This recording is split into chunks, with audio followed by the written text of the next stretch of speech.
When I first met Gary Douglas, the founder of Access, and we have been friends for 21 years now, and I said to him, Gary, I've got a money problem. I'd like help. And he said, there's no such thing as a money problem. And I said, Gary, you don't understand. I got a money problem. I need help. And he said, there's no such thing as a money problem. And that happened one more time. And finally, I asked a question. Note to self, ask questions sooner. And I said, what do you mean? He said, there's no such thing as a money problem. It's only a problem in what you're willing to receive. And I went, oh, so I've got points of view that limit my receiving. Those points of view about what I'm willing to receive or not receive are actually part of what creates the amount of money I have. And he said, yep, exactly. And so what we started working on from that point forward was receiving with some specific tools to change the interaction with money, because money has a consciousness of its own. And, you know, if you pull out a $10 bill or a $100 bill and you look at it, it's like, well, okay, there's this bill, and probably you don't have very much of a point of view about it, right? But money has a consciousness of its own. And as I've said many times, your point of view creates your reality. So it's your sum total of the points of view about what money is, but also receiving in general that create the limitation with it.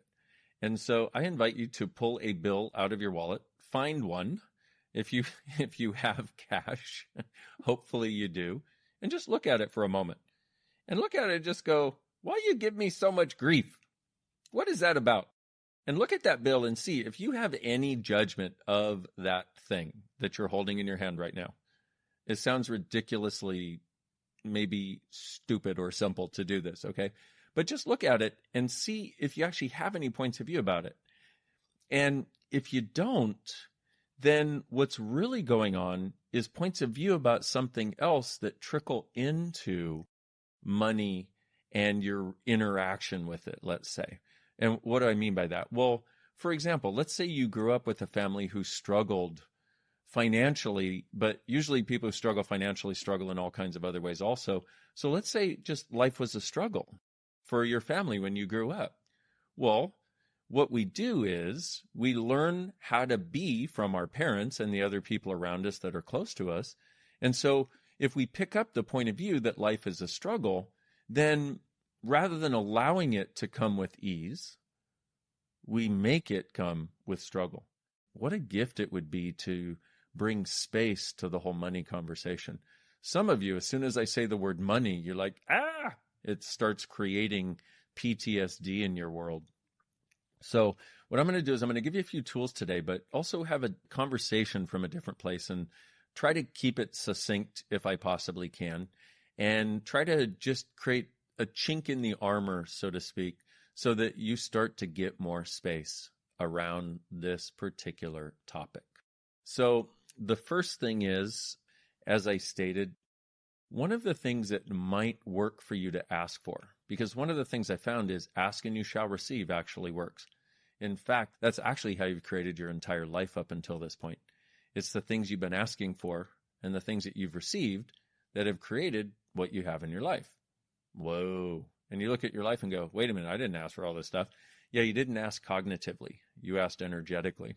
And we've gone into that in other ways and will in the future. But I just want to point that out, because if you recognize that, then you realize if you start asking for something different and become more willing to receive it, then it can show up. So my suggestion is regarding money, ask for ease with money. Here's a real simple process for you. And if you don't know this clearing statement thing that I'm about to use, you can go to theclearingstatement.com. Okay, so here's the process. What energy, space, consciousness, choice, magic, miracles, mysteries, and possibilities can I be to have total ease with money for all eternity? Everything that doesn't allow it, times a godzillion, will you destroy and uncreate it, please? Right and wrong, good and bad, pot and pock, all nine shorts, boys and beyonds. So one more time, and I'm going to shorten. No, I won't shorten it. What energy, space, consciousness, choice, magic, miracles, mysteries, and possibilities can you be to have total ease with money for all eternity?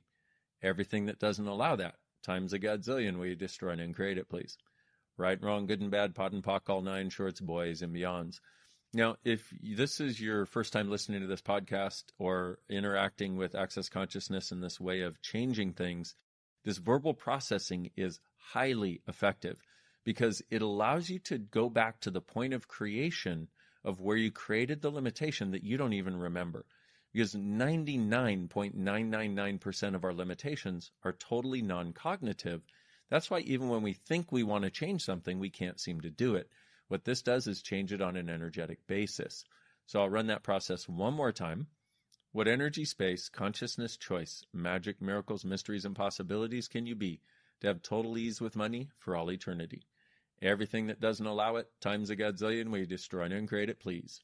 Right, wrong, good and bad, pot and pock, all nine shorts, boys and beyonds.